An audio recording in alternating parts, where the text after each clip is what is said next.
Hello' কণমানিহঁত, কি খবৰ তোমালোকৰ? আজি মই তোমালোকলৈ আন এটা নতুন সাধু লৈ আহিছোঁ। সাধুটোৰ নাম হৈছে শহা আৰু কাছৰ সাধু। এতিয়া আমি সাধুটো আৰম্ভ কৰোঁ দেই, আৰু তোমালোকে মন দি শুনিবা। এখন হাবিত প্ৰাণীবোৰে আকৌ এবাৰ শহা আৰু কাছৰ দৌৰ খেলখন পাতিবলৈ ঠিক কৰিলে। যোৱাবাৰ দৌৰত আগবাঢ়িও বাটতে জিৰণি লোৱাৰ বাবে শহা কাছৰৰ হাতত হাৰিছিল। এই ডাঙৰ দৌৰৰ বাবে দিন বাৰ ঠিক কৰা হ'ল। শহাই মন পুতি দৌৰৰ অনুশীলন আৰম্ভ কৰিলে। যোৱাবাৰৰ ভুলটো এইবাৰ সি নকৰিবলৈ ঠিক কৰিলে। ইফালে কাছয়েও নদীৰ বালিত দৌৰৰ অনুশীলন আৰম্ভ কৰিলে। হাবিখনৰ সকলো জীৱ-জন্তুৰ মাজত খদমদম লাগিল। কেৰ্কেটুৱাই গছে গছে ৰঙা নীলা পতাকাবিলাক আঁৰি দিলে। ভালুকে গছত চকু চাট মাৰি ধৰা ৰং দিলে।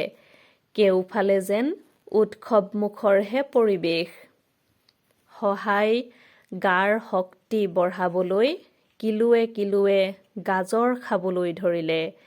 লগৰবোৰে দিনে নিশাই শহাক সোৱাদ লগা খাদ্যৰ যোগান ধৰিলে। কেৰ্কেটুৱাই গছে গছে বগাই শহাৰ বাবে ফল-মূল গোটালে। ভালুকে মৌজোল দিলেহি। প্ৰতিদিনে ৰাতিপুৱাই বনৰজা সিংহই শহাক যোগাসন শিকাবলৈ ল'লে। হৰিণাই স্কিপিং শিকালে। শহাৰ মনটো আনন্দেৰে ভৰি থাকক বুলি কেটেলা পহুৱে জুনুকা বজাই শুনাবলৈ ল'লে। বিশেষ দিনটোত খেলপথাৰত আহি সকলো জন্তু গোট খালেহি। খেলৰ আগে আগে বান্দৰ পাৰ্টিৰ কুচকাৱাজ আৰম্ভ হ'ল। হাতীয়ে সুৰেৰে শিঙা বজালে। ফেঁচাই যথাযথ নিয়ম মানি উৰুলি দিলে। কুলিয়ে গান এটাকে শুনালে। এটা বান্দৰক দৌৰৰ ৰেফাৰী পতা হ'ল। এপাল হাতী লৈ বাঘে শহাক খেলপথাৰলৈ আদৰি আনিলে। চাৰিওফালে হৈ-চৈ লাগিল। এটা ঘঁৰিয়ালৰ পিঠিত উঠি কাছ খেলপথাৰ পালেহি। নাখাই নবৈ কাছ শুকাই খীনাই গ'ল। কাছৰ চেহেৰা দেখি সকলোৱে ভাবিলে, এইবাৰ কাছ হাৰিবই। ৰেফাৰীয়ে মুখত আঙুলি ভৰাই হুইছেল মাৰিলে। দৌৰ আৰম্ভ হ'ল। বনৰ জন্তুবোৰে চিঞৰিবলৈ ধৰিলে। জন্তুৰ চিঞৰত ভয়তে চৰাইবোৰে চাৰিওফালে উৰিবলৈ ধৰিলে। ৰেফাৰীয়ে গছৰ ডালে ডালে জঁপিয়াই দুয়ো প্ৰতিযোগীৰ সৈতে তাল মিলাই আগবাঢ়িল। ভবামতেই কাছই কুটুক কুটুককৈ দৌৰ দিলে। শহাই জঁপিয়াই জঁপিয়াই কাছতকৈ বহুত আগবাঢ়ি গ'ল। পিছে লুডুৰ পুডুৰ শহাৰ অলপ গৈয়ে বৰ ভাগৰ লাগিল। এটা সময়ত তাৰ উশাহ ঘন হৈ আহিল।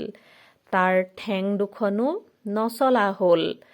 তাৰ মূৰটো ঘূৰোৱা যেন লাগিল। চকুৰে নেদেখা হ'ল আৰু সি ঠাইতে বাগৰি পৰিল। দৌৰি আহিল ভালুক কবিৰাজ। কবিৰাজে শহাৰ ওফন্দি অহা পেটটো আঙুলিৰে টুকুৰিয়াই চাই ক'লে, অধিক ভোজনৰ বাবে বদহজম হৈছে। বায়ুৱে কলিজাত বেয়াকৈ খুন্দা মাৰিছে। জন্তুবোৰে দাং কোলাকৈ অচেতন শহাক এটুকুৰা নিৰাপদ ঠাইলৈ লৈ গ'ল। দৌৰত কাছ আকৌ জিকিল। বিজয়ীৰ মুকুট পিন্ধি ঘঁৰিয়ালৰ পিঠিত উঠি কাছ বিললৈ উভতিল। কণমানিহঁত, তোমালোকে সাধুটো শুনি কেনে পালা?